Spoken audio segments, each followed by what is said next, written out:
Hi friends, എല്ലാവർക്കും നമസ്കാരം. സുഹൃത്തുക്കളെ, നമ്മുടെ കേരളത്തിൽ ഈ സ്വകാര്യ ചെറുകിട ആശുപത്രികൾ എല്ലാം അടച്ചുപൂട്ടലിൻ്റെ ഭീഷണി നേരിട്ടുകൊണ്ടിരിക്കുകയാണ്. അടച്ചുപൂട്ടലിൻ്റെ ഭീഷണി നേരിടുക എന്ന് പറയുമ്പോൾ കഴിഞ്ഞ 4 വർഷത്തിനിടെ കുറഞ്ഞത് 1000-ഓളം വരുന്ന ചെറിയ ഹോസ്പിറ്റലുകൾ എല്ലാം അടച്ചുപൂട്ടി എന്നുള്ള ഒരു വാർത്തയാണ്. കാരണം അത് ഈ അടച്ചുപൂട്ടൽ എന്തുകൊണ്ടാണെന്ന് ചോദിച്ചു കഴിഞ്ഞാൽ, നമുക്കറിയാം ഈ എക്കോണമിയിൽ ഈ ബിഗ് പ്ലെയേഴ്സ് അല്ലെങ്കിൽ വൻകിട സ്ഥാപനങ്ങൾ, ഇപ്പോൾ അത് ഏത് മേഖലയിലാണ് ശരി, അത് കടന്നുകയറ്റം ഉണ്ടാകുമ്പോൾ ചെറുകിട വ്യവസായങ്ങൾ, ചെറുകിട വ്യാപാരികൾ അല്ലെങ്കിൽ ചെറുകിട ബിസിനസ് യൂണിറ്റുകളൊക്കെ തന്നെ, അതിപ്പോൾ ഏത് എക്കോണമിയുടെ ഏത് സെക്ടറിലായാലും ഇത് വലിയൊരു ഭീഷണിയാണ് ചെറിയ സ്ഥാപനങ്ങൾക്കെന്ന് പറഞ്ഞാൽ. ഇപ്പോൾ നമുക്കറിയാം, ഇന്ത്യയിൽ തന്നെ വൻകിട കോർപ്പറേഷനുകൾ ഉള്ളത് കൊണ്ടും, ഇപ്പോൾ കോർപ്പറേഷൻ വേണോ വേണ്ട എന്നുള്ള കാര്യത്തെക്കുറിച്ചല്ല നമ്മൾ പറയുന്നത്. ഇപ്പോൾ നമ്മൾ കോർപ്പറേഷൻസ് പല സെക്ടറിനെ അവരുടെ കൈപ്പിടിയിലാക്കുന്നത് കൊണ്ട് ആ മേഖലയിലൊക്കെ ഉള്ള അല്ലെങ്കിൽ ഉണ്ടായിരുന്ന ചെറിയ ബിസിനസ് യൂണിറ്റുകളൊക്കെ തന്നെ വലിയ പ്രതിസന്ധി നേരിടുകയും അല്ലെങ്കിൽ നമ്മളുടെ എക്സിസ്റ്റൻസ് തന്നെ, നിലനിൽപ്പ് തന്നെ ഭീഷണിയിലാവുകയും അവരില്ലാതാവുകയൊക്കെ ചെയ്യുന്ന കാഴ്ചകൾ നമ്മൾ കാലാകാലങ്ങളായിട്ട് നമുക്കറിയാവുന്നൊരു വസ്തുതയാണ്. അതെല്ലാ മേഖലയിലുണ്ട്. എല്ലാ എക്കോണമിയുടെ എല്ലാ സെക്ടറിലുണ്ട്. മാനുഫാക്ചറിങ് ആയാലും, ട്രേഡിംഗ് ആയാലും, അല്ലെങ്കിൽ സർവീസ് സെക്ടർ ആയാലും, പിന്നെ കമ്മ്യൂണിക്കേഷൻ ആയാലും, ഏത് സെക്ടറിലായാലും ശരി, ബാങ്കിങ് ആയാലും. അതുപോലെ തന്നെ നമുക്കറിയാം, ഈ വൻതോതിൽ വില കുറഞ്ഞ സാധനങ്ങൾ മറ്റ് രാജ്യങ്ങളിൽ നിന്ന് ഇമ്പോർട്ട്, ഇപ്പോൾ ചൈന പോലുള്ള രാജ്യങ്ങളിൽ നിന്ന് വൻതോതിൽ വില കുറച്ച സാധനങ്ങൾ നമ്മുടെ മാർക്കറ്റിലേക്ക് വരുമ്പോൾ നമ്മുടെ ആഭ്യന്തര ഉൽപ്പാദനം, അത്തരം ഈ ഉൽപ്പന്നങ്ങൾ നിർമ്മിക്കുന്ന ആഭ്യന്തര ഉൽപ്പാദകരൊക്കെ തന്നെ, ആഭ്യന്തര ഉൽപ്പാദക ചെറുകിട ബിസിനസ്സുകാർക്ക് മാത്രമല്ല, ഇപ്പം സ്റ്റീല്, ഗാർമെൻറ്റ്സ് അല്ലെങ്കിൽ സിമൻറ്റ് ഇതുപോലുള്ള മേഖലകളൊക്കെ തന്നെ വൻതോതിലുള്ള അടച്ചുപൂട്ടലിൻ്റെ ഭീഷണി അല്ലെങ്കിൽ ഒരു എക്സിസ്റ്റൻസിന് ത്രെട്ടുണ്ടാകും. എക്സിസ്റ്റൻഷ്യൽ ത്രെട്ട് എന്ന് പറയും. അപ്പോൾ ഇത് സ്വാഭാവികമായിട്ട് നമുക്ക് കാണാവുന്നതാണ്. എന്നുവെച്ചാൽ വലിയ ബിസിനസ്സുകാർ തഴച്ചു വളരുമ്പോൾ തീർച്ചയായിട്ടും ചെറുകിട വ്യാപാരികൾക്കും വ്യവസായികൾക്കും അല്ലെങ്കിൽ ബിസിനസ്സുകാർക്കൊന്നും പിടിച്ചു നിൽക്കാൻ പറ്റത്തില്ല. അവർക്ക് പൂർണ്ണമായിട്ടും അടച്ചുപൂട്ടേണ്ടി വരും, അല്ലെങ്കിൽ അവരുടെ ബിസിനസ്സൊക്കെ വളരെ നഷ്ടത്തിലായിരിക്കും അവർക്ക് ഓടിക്കാൻ സാധിക്കുന്നത്. അപ്പോൾ കേരളത്തിലിപ്പോൾ ഈ ഹോസ്പിറ്റൽ അല്ലെങ്കിൽ ഹെൽത്ത് ഇൻഡസ്ട്രി അല്ലെങ്കിൽ ഹെൽത്ത് കെയർ സെക്ടറിൽ ഇങ്ങനെ വലിയൊരു ഭീഷണി ഈ ചെറിയ ആശുപത്രി നടത്തുന്ന, ഹോസ്പിറ്റൽസ് നടത്തുന്ന ആ ഒരു വിഭാഗക്കാർക്ക് അവർ നേരിടുന്ന വലിയൊരു ഭീഷണിയാണ് ഇതെന്നാണ് നമുക്ക് മനസ്സിലാക്കാൻ സാധിക്കുന്നത്. അപ്പോൾ അതാണ് കഴിഞ്ഞ 4 വർഷത്തിനുള്ളിൽ 1000-ഓളം ചെറിയ ബിസിനസ് ഈ ഹോസ്പിറ്റൽസ് റൺ ചെയ്യുന്ന അല്ലെങ്കിൽ ഹോസ്പിറ്റൽസ് അടച്ചുപൂട്ടേണ്ടി വന്നു. അതുപോലെ തന്നെ അടച്ചുപൂട്ടലിൻ്റെ ഭീഷണി നേരിടുന്ന അല്ലെങ്കിൽ അതിൻ്റെ വക്കിലെത്തി നിൽക്കുന്ന ഒട്ടനവധി ഇതുപോലുള്ള ചെറിയ ഈ ഹെൽത്ത്, പിന്നെ എന്താണ് പറയുന്നത്, ഹെൽത്ത് കെയറുമായിട്ട് ബന്ധപ്പെട്ട ഇൻസ്റ്റിറ്റ്യൂഷൻസ്, ഹോസ്പിറ്റൽസ്, ക്ലിനിക്സ് ഒക്കെ തന്നെ അവർ നേരിടുന്ന വലിയൊരു പ്രതിസന്ധിയാണ്. ഇപ്പോൾ നമുക്കറിയാം, തീർച്ചയായിട്ടും കേന്ദ്രത്തിൻ്റെ ഭാഗത്തു നിന്നായാലും സംസ്ഥാനങ്ങളുടെ ഭാഗത്തു നിന്നായാലും ഒരിക്കലും ചെറിയ ബിസിനസ് നടത്തുന്നവർക്ക് കാര്യമായിട്ടുള്ള സഹായങ്ങൾ ഒരിക്കലും ലഭിക്കത്തില്ല എന്നുള്ളത് ഒരു വസ്തുതയാണ്. അവരെപ്പോഴും ബിഗ് കോർപ്പറേഷൻസിൻ്റെ കൂടെ മാത്രമേ നിൽക്കാറുള്ളൂ. കാരണം ബിഗ് കോർപ്പറേഷൻസാണ് അവർക്ക് ഫണ്ട് ചെയ്യുന്നതും പൈസ കൊടുക്കാൻ കപ്പാസിറ്റി ഉള്ളതുമൊക്കെ ഉള്ളതുകൊണ്ട് തീർച്ചയായിട്ടും ഏത് രാഷ്ട്രീയ സംവിധാനവും ഗവൺമെൻറ്റും ഒക്കെ തന്നെ ഏത് തരത്തിലുള്ളതായാലും ഏത് രാജ്യത്തുള്ളതായാലും തീർച്ചയായിട്ടും അവർ വൻകിട മുതലാളിമാരോടൊപ്പം അല്ലെങ്കിൽ വൻകിട ബിസിനസ്സുകാരോടൊപ്പം മാത്രമേ കൈകോർത്ത് നിൽക്കത്തുള്ളൂ, അവരെ സപ്പോർട്ട് ചെയ്യത്തുള്ളൂ, അവരെ ഹെൽപ്പും ചെയ്യത്തുള്ളൂ. അപ്പോൾ എവിടെയും നമുക്ക് ചെറുകിട വ്യാപാരികൾക്കും അല്ലെങ്കിൽ ചെറിയ ബിസിനസ് നടത്തുന്ന ആൾക്കാർക്കും ഗവൺമെൻറ്റിൻ്റെ ഭാഗത്തു നിന്ന് പ്രത്യേകിച്ച് വലിയ പ്രൊട്ടക്ഷൻ ഒന്നും കിട്ടത്തില്ല. കഴിഞ്ഞ 2 വർഷത്തിനുള്ള കേരളത്തിലേക്ക് ഏകദേശം 7500 കോടിയിലധികമാണ് വിദേശ നിക്ഷേപം കേരളത്തിലെ നമ്മുടെ ഹെൽത്ത് കെയർ സെക്ടറിലേക്ക് അല്ലെങ്കിൽ ആശുപത്രി മേഖലയിലേക്ക് ഒഴുകിയെത്തുന്നതാണ് പറയുന്നത്. അപ്പോൾ ഈ 7500 കോടി രൂപ എന്ന് പറയുമ്പോൾ അതിൻ്റെ ഒരു വലിപ്പം നമ്മളൊന്ന് ആലോചിച്ച് നോക്കുക. അപ്പോൾ തീർച്ചയായിട്ടും ഇത്രയും ഈ വലിയൊരു തുക നിക്ഷേപം വരുന്നത് നമുക്ക് സ്വാഗതാർഹമാണ്. കാരണം നമ്മളുടെ രാജ്യത്ത് അല്ലെങ്കിൽ നമ്മുടെ സംസ്ഥാനത്ത് നിക്ഷേപ സൗഹാർദ്ദമാവുകയും നിക്ഷേപം ഉണ്ടാവുകയും ചെയ്യുക എന്നുള്ളത് വളരെ ഇക്കോണമിയെ സംബന്ധിച്ച് നമുക്ക് തീർച്ചയായിട്ടും കൂടുതൽ ജോബ് ഓപ്പർച്യൂണിറ്റീസ് ക്രിയേറ്റ് ചെയ്യാനും നമ്മുടെ ഇക്കോണമിയുടെ ഗ്രോത്തിനെയും GDP ഗ്രോത്തിനെയും ഒക്കെ തന്നെ അത് വളർത്തുവാൻ സഹായിക്കുന്ന ഘടകം തന്നെയാണ്. പക്ഷേ അറ്റ് ദ സെയിം ടൈം ഈ വൻകിട നിക്ഷേപകർക്ക് മാത്രം അല്ലെങ്കിൽ വൻകിട വ്യവസായങ്ങൾക്കും ബിസിനസ്സുകാർക്കും മാത്രം നിലനിൽക്കാൻ കഴിയുന്ന ഒരവസ്ഥ ഉണ്ടാവുകയും അല്ലെങ്കിൽ ഗവൺമെൻറ് ഉണ്ടാക്കുകയും ചെറിയ ബിസിനസ് ചെയ്യുന്ന എല്ലാ മേഖലയിലുള്ള ആൾക്കാരെയും പൂർണ്ണമായിട്ടും വൈപ്പ് ഔട്ട് ചെയ്യുന്ന അല്ലെങ്കിൽ അവരെ ഫീൽഡിൽ നിന്ന് ഔട്ടാക്കുന്ന രീതി നമുക്കറിയാം. ഏത് രാജ്യത്ത് പോയി കഴിഞ്ഞാലും അവരുടെ എക്കോണമിയുടെ ഒരു നട്ടെല്ലെന്നൊക്കെ പറയുന്നത് അല്ലെങ്കിൽ നെടുന്തൂണെന്ന് പറയുന്നത് SMEs ആണ്, സ്മോൾ മീഡിയം എൻ്റർപ്രൈസാണ്. ശരിക്കും പറഞ്ഞാൽ മൈക്രോ സ്മോൾ MSME എന്ന് പറഞ്ഞാൽ ഏത് രാജ്യത്ത് പോയി കഴിഞ്ഞാലും അതിൻ്റെ അവരുടെ GDP നല്ലൊരു ശതമാനം കോൺട്രിബ്യൂട്ട് ചെയ്യുന്നതും ആ രാജ്യത്തെ തൊഴിൽ മേഖലയിൽ ഏറ്റവും കൂടുതൽ ആൾക്കാർ ജോലി ചെയ്യുന്ന മേഖലയും ഒക്കെ തന്നെ SME മൈക്രോ MSMEs ആയിരിക്കും. അപ്പോൾ ഇന്ത്യയിലും അതിനകത്ത് പ്രത്യേകിച്ച് വലിയ വ്യത്യാസങ്ങളൊന്നുമില്ല. ഏറ്റവും നല്ല ഒരു അൺഓർഗനൈസ്ഡാണ് ഏകദേശം. എന്നിരുന്നാൽ തന്നെയും വളരെ കൂടുതൽ ആൾക്കാർ ജോലി നോക്കുന്നതും അല്ലെങ്കിൽ ജോലി ചെയ്യുന്നതും അല്ലെങ്കിൽ എംപ്ലോയ്മെൻറ്റ് ക്രിയേറ്റ് ചെയ്യുന്നതും ജോബ് ക്രിയേറ്റ് ചെയ്യുന്നതും അതുപോലെ തന്നെ നമ്മുടെ എക്സ്പോർട്ടിൻ്റെ ആയാലും ശരി നമ്മളുടെ GDP ഒരു പെർസെൻ്റൊക്കെ എടുത്ത് നോക്കിക്കഴിഞ്ഞാൽ നല്ല കോൺട്രിബ്യൂഷൻ ഉള്ള ഒരു പ്രത്യേകിച്ച് ഇന്ത്യയെ പോലെ വലിയൊരു രാജ്യമാകുമ്പോൾ അതിൻ്റെ വലുപ്പവും കൂടും തീർച്ചയായിട്ടും. അപ്പോൾ അതിനെ ഗവൺമെൻറ് കാര്യമായിട്ട് എപ്പോഴും വലിയ സപ്പോർട്ട് കൊടുക്കാറില്ല. നമുക്കറിയാം ഗവൺമെൻറ് ഇപ്പോൾ ആര് ഭരിച്ചു കഴിഞ്ഞാലും അവർ ആരോടൊപ്പം നിൽക്കുന്നു അല്ലെങ്കിൽ ആർക്കാണ് ഈ പറഞ്ഞ എന്ന് പറയുന്നത് ഈ ഹെൽപ്പ് ഇപ്പോൾ ടാക്സ് വൻകിട കോർപ്പറേഷൻസിന് വേണ്ടിയുള്ള ടാക്സുകൾ അല്ലെങ്കിൽ കടങ്ങൾ എഴുതിത്തള്ളുക, ടാക്സുകൾ അവർക്ക് അനുകൂലമായിട്ടുള്ള ടാക്സേഷൻ നിയമങ്ങൾ കൊണ്ടുവരിക, ബാങ്കിൽ നിന്ന് ഫൈനാൻസും ലോണും ഒക്കെ ലഭിക്കാൻ വലിയ ബിസിനസ്സുകാർക്ക് മാത്രമേ സാധിക്കത്തുള്ളൂ. ചെറിയ ബിസിനസ്സുകാരായിട്ടുള്ള ആൾക്കാർ അല്ലെങ്കിൽ ചെറിയ ബിസിനസ് നടത്താൻ വേണ്ടി ആഗ്രഹിക്കുന്ന ആൾക്കാർ ബാങ്കിലേക്ക് പോയിട്ട് നിസ്സാര തുകയ്ക്ക് വേണ്ടി ലോൺ ചോദിക്കുമ്പോൾ അവർ നേരിടുന്ന അനുഭവങ്ങളും പ്രശ്നങ്ങളും ഒക്കെ തന്നെ നമുക്കെല്ലാവർക്കും അറിയാവുന്നതാണ്. അപ്പോൾ അതൊക്കെ വലിയൊരു യാഥാർത്ഥ്യമായിട്ട് ഇപ്പോഴും നമ്മുടെ രാജ്യത്തും സംസ്ഥാനത്തും ഒക്കെ തന്നെ നിലനിൽക്കുമ്പോഴാണ് ഈ പ്രധാനപ്പെട്ടൊരു മേഖലയിൽ ഈ മേഖല നമുക്ക് വളരെ ഇമ്പോർട്ടൻ്റ് ആണ്, ക്രൂഷ്യലാണ് ഹെൽത്ത് സെക്ടർ അല്ലെങ്കിൽ ഹെൽത്ത് ഇൻഡസ്ട്രി എന്നുള്ളത്.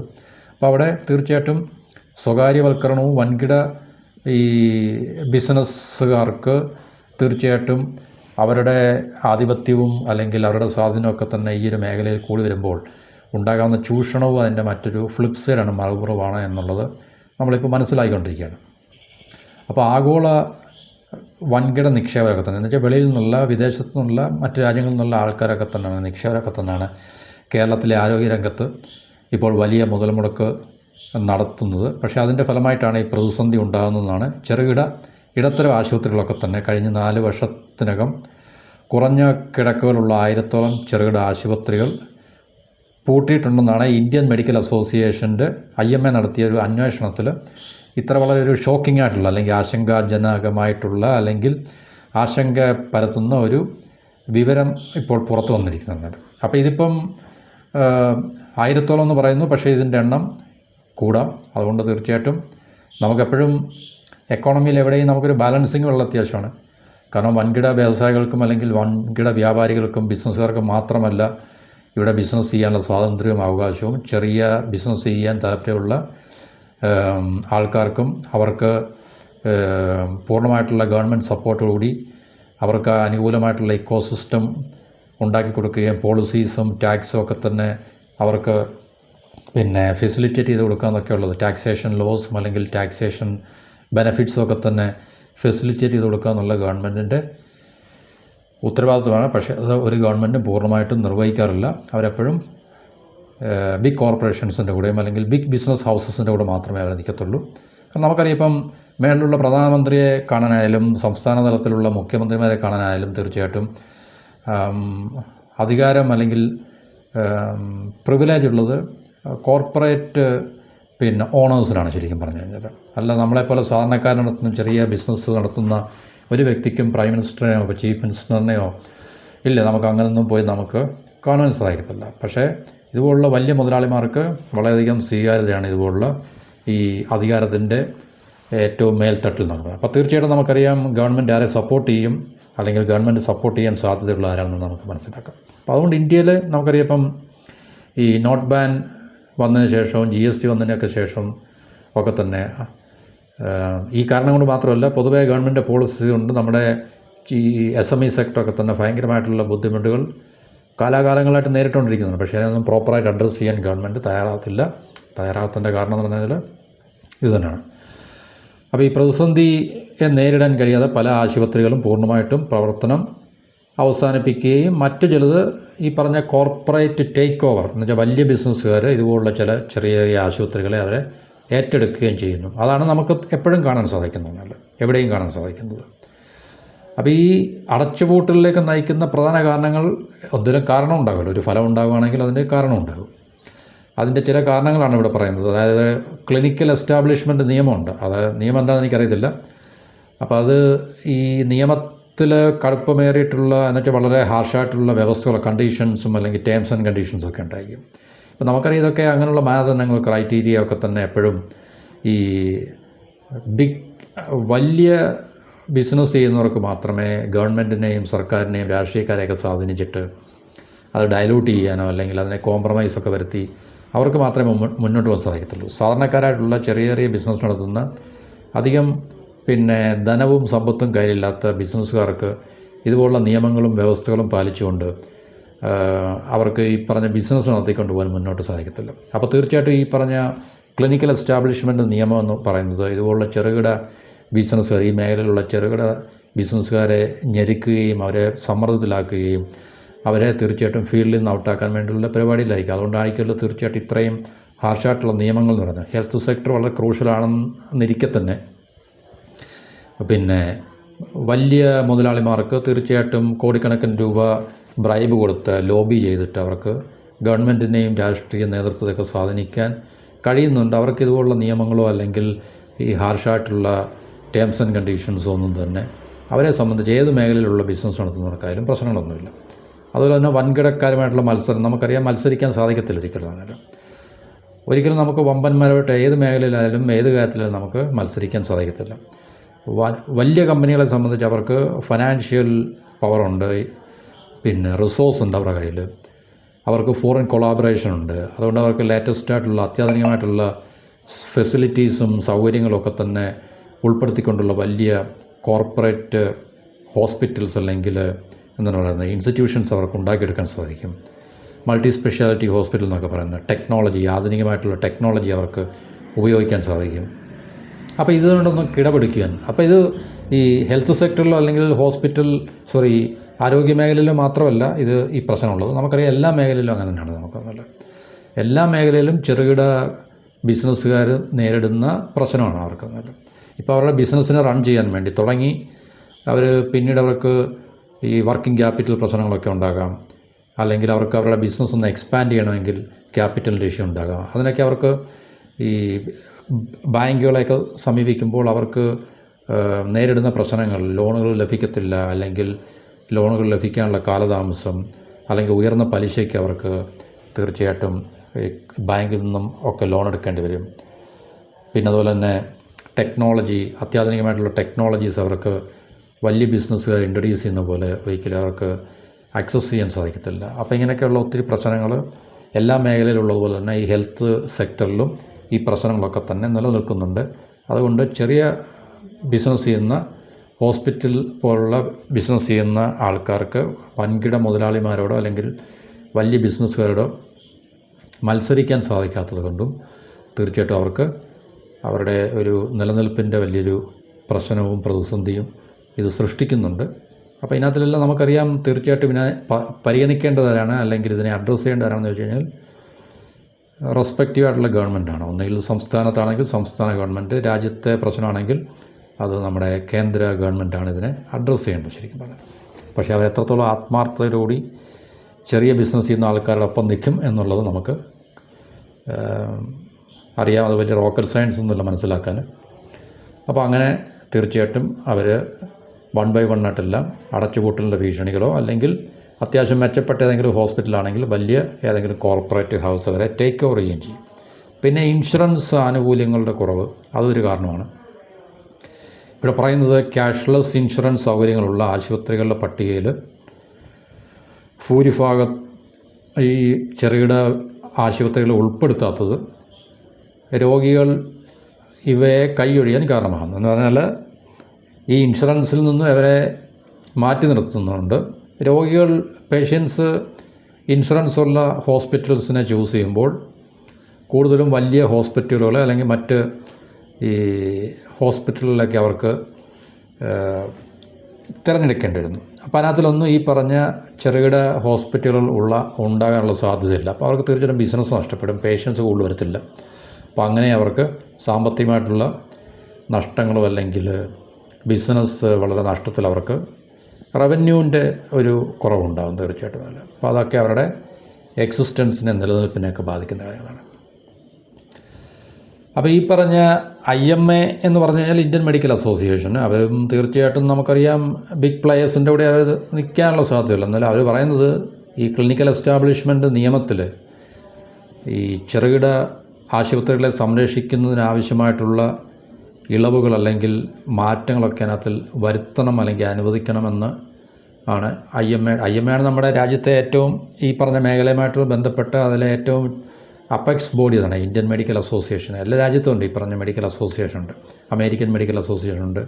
അങ്ങനെ എല്ലാ രാജ്യത്തും അവരുടെ ഈ പറഞ്ഞ ഈ മെഡിക്കൽ ഫീൽഡുമായിട്ട് ബന്ധപ്പെട്ട അവരുടെ അപ്പെക്സ് ബോഡി എന്നൊക്കെ പറയാറുണ്ട്. ഏറ്റവും ഉയർന്ന തരത്തിലുള്ള മേഖല കൈകാര്യം ചെയ്യുന്ന, അവരെ റെപ്രസെൻ്റ് ചെയ്യുന്ന ഏറ്റവും ഉയർന്ന ഗവൺമെൻറ് അല്ല, പ്രൈവറ്റ് ഗവൺമെൻറ് ബോഡിയല്ല ശരിക്കും പറഞ്ഞു കഴിഞ്ഞാൽ ആ ഒരു മേഖലയുമായിട്ട് ബന്ധപ്പെട്ട അവരുടെ അപ്പെക്സ് ബോഡി നമുക്ക് തന്നെ പറയാം. അപ്പോൾ അവരുടെ ആവശ്യം എന്ന് പറഞ്ഞാൽ ഈ ക്ലിനിക്കൽ എസ്റ്റാബ്ലിഷ്മെൻറ്റ് നിയമത്തിൽ ഈ കർക്കശമായിട്ടുള്ള അല്ലെങ്കിൽ വളരെ ഹാർഷായിട്ടുള്ള ടേംസ് അല്ലെങ്കിൽ ഈ ഉപാധികൾ, വ്യവസ്ഥകളൊക്കെ തന്നെ ഈ ചെറുകിട വ്യവസായികളെ, ഈ മേഖലയുമായി ബന്ധപ്പെട്ട ചെറുകിട ബിസിനസ്സുകാരെ കൂടുതൽ ഒരു എന്താണ് പറയുന്നത് സമ്മർദ്ദത്തിലാക്കുന്നതുകൊണ്ട്, എന്നുവെച്ചാൽ അവർക്ക് ഈ വ്യവസ്ഥകളും ഈ ഉപാധികളൊക്കെ ഉള്ളതുകൊണ്ട് അവർക്ക് ബിസിനസ് പിന്നെ ഒരു ഹെൽത്തി ബാക്ക്ഗ്രൗണ്ടിൽ അവർക്ക് ബിസിനസ് റൺ ചെയ്യാൻ സാധിക്കാത്തത് കൊണ്ട് അതിനകത്തിലൊക്കെ ഇളവുകൾ അനുവദിക്കണം എന്ന് ആണ് ഈ IMA ആവശ്യപ്പെടുന്നത്. ഇളവുകൾ അനുവദിക്കണം എന്ന് പറഞ്ഞാൽ തീർച്ചയായും ഗവൺമെൻറ്റാണെന്ന് വരുത്തേണ്ടത്. ഗവൺമെൻറ് നിയമത്തിനകത്തിൽ മാറ്റങ്ങൾ ഉണ്ടാക്കിയാൽ മാത്രമേ അത് പരിഗണനാ വിഷയമാകത്തുള്ളൂ. അപ്പോൾ നമ്മൾ നേരത്തെ പറഞ്ഞു കഴിഞ്ഞ 2 വർഷത്തിനുള്ളിൽ തന്നെ 7500 കോടിയിലധികം രൂപയുടെ വിദേശ നിക്ഷേപമാണ്, ഫോറിൻ ഇൻവെസ്റ്റ്മെൻറ്റാണ് ഈ മേഖലയിലേക്ക് വന്നിട്ടുള്ളത്. അപ്പോൾ തീർച്ചയായിട്ടും നമുക്കറിയാം അമേരിക്ക അല്ലെങ്കിൽ അതുപോലുള്ള ഈ പാശ്ചാത്യ രാജ്യങ്ങളിൽ നിന്നും ഒക്കെ തന്നെ വൻകിട കോർപ്പറേറ്റ് ഹോസ്പിറ്റൽസ് ഒക്കെ തന്നെ ഈ പറഞ്ഞ നമ്മളുടെ കേരളത്തിലെ ഈ മേഖലയിൽ ഇൻവെസ്റ്റ് ചെയ്യുന്നുണ്ട്. അപ്പോൾ തീർച്ചയായിട്ടും നമുക്കറിയാം ഇവിടുത്തെ ഈ സ്മോൾ സെക്ടറിലും മീഡിയം സെക്ടറിലും ഒക്കെയുള്ള അല്ലെങ്കിൽ സ്മോൾ സൈസ്ഡ് മീഡിയം സൈസ്ഡ് ആയിട്ടുള്ള ഹോസ്പിറ്റൽസിനൊന്നും തന്നെ ഇവരുമായിട്ട് പിടിച്ചു നിൽക്കാൻ സാധിക്കത്തില്ല. കാരണം അവർ ക്യാപിറ്റൽ മാത്രമല്ല കൊണ്ടുവരുന്നത്, അവർ കൊണ്ടുവരുന്ന ടെക്നോളജിയും കൂടെ ആയിരിക്കും. അത്യാധുനിക സൗകര്യങ്ങൾ, അവരുടെ ഏറ്റവും ടെക്നോളജി, മാനേജ്മെൻറ്റ്, ഇതൊക്കെ തന്നെ ആയിരിക്കുമല്ലോ ഈ നിക്ഷേപം വരിക എന്ന് പറയുമ്പോൾ നമുക്ക് അതിൻ്റെ കൂടെ കാണാൻ സാധിക്കുന്ന കാര്യങ്ങൾ. അപ്പോൾ ഇത്രയും അത്യാധുനികമായിട്ടുള്ള സംവിധാനങ്ങൾ, സിസ്റ്റംസ്, മെഷീനറീസ്, ടെക്നോളജീസ്, അപ്പോൾ ഇതിനോടൊപ്പം തന്നെ കിടപിടിക്കുവാൻ ഇവിടുത്തെ ചെറിയ ബിസിനസ് റൺ ചെയ്യുന്ന ആൾക്കാർക്ക് സാധിക്കത്തില്ല എന്നുള്ള കാര്യം എന്തുകൊണ്ട് അതൊരു സത്യമാണ്, ട്രൂയിസമാണ് ശരിക്കും പറഞ്ഞാൽ. അപ്പോൾ നമ്മൾ എന്തുകൊണ്ട് കേരളത്തെ ടാർഗറ്റ് ചെയ്യുന്നു എന്ന് ചോദിച്ചു കഴിഞ്ഞാൽ നമുക്കറിയാം ഇവിടുത്തെ ഈ കേരളത്തിലെ എന്തുകൊണ്ട് നമ്മുടെ കേരളത്തിലെ ഹെൽത്ത് സെക്ടറിലേക്ക് ഇത്രയും ഈ ഇൻവെസ്റ്റ്മെൻറ്റ് ഒരു മാസീവായിട്ടുള്ള എമൗണ്ട് 7500 കോടിയിൽ പരം എന്ന് പറയുമ്പോൾ 7500 കോടി അല്ലെങ്കിൽ അതിന് മേലെ കഴിഞ്ഞ 2 വർഷത്തിനുള്ളിൽ തന്നെ വന്ന് ഒഴുകിയെത്തിയിരിക്കുന്നു എന്ന് പറയുമ്പോൾ കേരളത്തിലെ ഉയർന്ന സാക്ഷരത, നമ്മളെ ഹെൽത്ത് കോൺഷ്യൻസാണ് കൂടുതൽ, അതുപോലെ മികച്ച ഇൻഷുറൻസ് കവറേജ്, നമ്മുടെ ലൈഫ് സ്റ്റൈൽ ഡിസീസസിൻ്റെയൊക്കെ ഈ വർധനവ്. കാരണം നമ്മൾ മികച്ച സംസ്ഥാനമാണെന്ന് പറയുമ്പോഴും ഈ പറഞ്ഞ കാര്യങ്ങളിലൊക്കെ തന്നെ ഒരു കോൺട്രാഡിക്ഷൻ ഉണ്ട്. എന്നുവെച്ചാൽ ജീവിതശൈലി രോഗങ്ങളുടെ വർധനവുണ്ട്. എന്നുവെച്ചാൽ നമ്മുടെ ജീവിതശൈലി തെറ്റായതുകൊണ്ടും ഇല്ല, നമ്മൾ ജീവിതശൈലി ഇരിക്കാത്തിൽ എന്തൊക്കെ അപര്യാപ്തതകളുള്ളതുകൊണ്ടും അതിൽ നിന്നുണ്ടാകുന്ന രോഗങ്ങൾ, മികച്ച മെഡിക്കൽ ടൂറിസം ഒക്കെ തന്നെ നല്ല സ്കോപ്പുള്ള സ്ഥലമാണ് കേരളം. അപ്പോൾ അതുകൊണ്ടൊക്കെ തന്നെ ഈ പറഞ്ഞ സാധ്യതകൾ അല്ലെങ്കിൽ ഈ പറഞ്ഞ ഘടകങ്ങളൊക്കെ തന്നെ മുന്നിൽ കണ്ടുകൊണ്ടാണ് ഈ ആഗോള നിക്ഷേപകർ കേരളത്തിലേക്ക് ആകർഷിക്കപ്പെടുന്നത് എന്നുള്ളതാണ് നമുക്ക് മനസ്സിലാക്കാൻ സാധിക്കുന്നത്. അപ്പോൾ ഇത് നമുക്കറിയാം ഈ നിക്ഷേപം വരുമ്പോൾ നമ്മൾ പറഞ്ഞ ഒരു ടെക്നോളജിയുടെ കൊണ്ടുവരും. അപ്പോൾ റോബോട്ടിക് സർജറി ഉൾപ്പെടെയുള്ള അത്യാധുനിക സാങ്കേതിക വിദ്യകൾ, ഇതൊന്നും ചെറിയ ബിസിനസ്സുകാർക്കൊന്നും സ്വപ്നം കാണാൻ പോലും പറ്റത്തില്ല. അപ്പോൾ തീർച്ചയായിട്ടും നമുക്കറിയാം പേഷ്യൻസ് അല്ലെങ്കിൽ ഈ ഹോസ്പിറ്റൽസിൻ്റെ കസ്റ്റമേഴ്സ് എന്ന് പറയുന്ന പേഷ്യൻസ് എങ്ങോട്ട് പോകുമെന്ന് ചോദിച്ചു കഴിഞ്ഞാൽ ഏറെക്കുറെ അത്യാധുനിക സൗകര്യങ്ങളുള്ള മികച്ച സേവനങ്ങൾ ലഭ്യമാകുന്ന എന്ന് പറയപ്പെടുന്ന സ്ഥലങ്ങളിലേക്ക് പോകത്തുള്ളൂ. മികച്ച അടിസ്ഥാന സൗകര്യങ്ങളും സാങ്കേതിക വിദ്യകളൊക്കെ തന്നെ ഈ ഹോസ്പിറ്റലിലൊക്കെ ഉള്ളതുകൊണ്ട് തീർച്ചയായിട്ടും ജനങ്ങൾ അങ്ങോട്ടേ പോകത്തുള്ളൂ. പക്ഷേ ചികിത്സാ ചെലവ് നമുക്കറിയാം വളരെ അഫോർഡബിളായിട്ടുള്ള ചികിത്സാ ചെലവല്ല എന്നുള്ളതും കൂടെ നമ്മൾ മനസ്സിലാക്കേണ്ടതാണ്. അപ്പോൾ ഈ പറഞ്ഞ കാര്യങ്ങളൊക്കെ തന്നെയാണ് നമ്മുടെ കേരളത്തിലെ ഇപ്പോഴത്തെ ഹെൽത്ത് സെക്ടറിൽ ഈ സ്മോൾ സൈസ്ഡ് അല്ലെങ്കിൽ സ്മോൾ മീഡിയം സൈസ്ഡിലുള്ള ഹോസ്പിറ്റൽസും മെഡിക്കൽ ഇൻസ്റ്റിറ്റ്യൂഷൻസും ഒക്കെ നേരിടുന്ന ഏറ്റവും വലിയ പ്രശ്നം എന്ന് പറഞ്ഞു കഴിഞ്ഞാൽ, അപ്പോൾ അത് നമുക്ക് രാജ്യവ്യാപകമായിട്ട് മറ്റെല്ലാ മേഖലകളിലും വൻകിട ബിസിനസ്സുകാർ കൈയടക്കുമ്പോൾ അല്ലെങ്കിൽ അവരുടെ ആ ഒരു പെനിട്രേഷൻ ഉണ്ടല്ലോ ഓരോ മേഖലയിലും, അപ്പോൾ അവർ ഓരോ മേഖലയും കൈയടക്കാൻ ശ്രമിക്കുമ്പോൾ ആ മേഖലയിലുള്ള ചെറിയ വ്യാപാരികൾക്കും വ്യവസായികൾക്കും ഒക്കെ തന്നെ നേരിടുന്ന ആ ഒരു എക്സിസ്റ്റൻഷ്യൽ ത്രെട്ട് തന്നെയാണ് ഇപ്പോൾ കേരളത്തിൽ നമുക്ക് ഈ മേഖലയിലും കാണുവാൻ സാധിക്കുന്നത് എന്നുള്ളതാണ്. ഇനി നമുക്ക് അടുത്ത മുന്നോട്ടുള്ള ഈ ഇപ്പോൾ അടച്ചുപൂട്ടൽ നേരിട്ടുള്ള 10,000 ഹോസ്പിറ്റൽസാണെന്ന് പറഞ്ഞു. ഇനി നമുക്ക് വരുന്ന കാലയളവിൽ നമുക്കറിയാൻ സാധിക്കും എത്ര കൂടുതൽ ഹോസ്പിറ്റൽസ് ഈ മേഖലയിൽ നിന്നും വൈപ്പ് ഔട്ടായിട്ടുണ്ട് ഈ ഒരു കാരണം കൊണ്ട്. എന്നുവെച്ചാൽ വൻകിട കോർപ്പറേറ്റുകൾ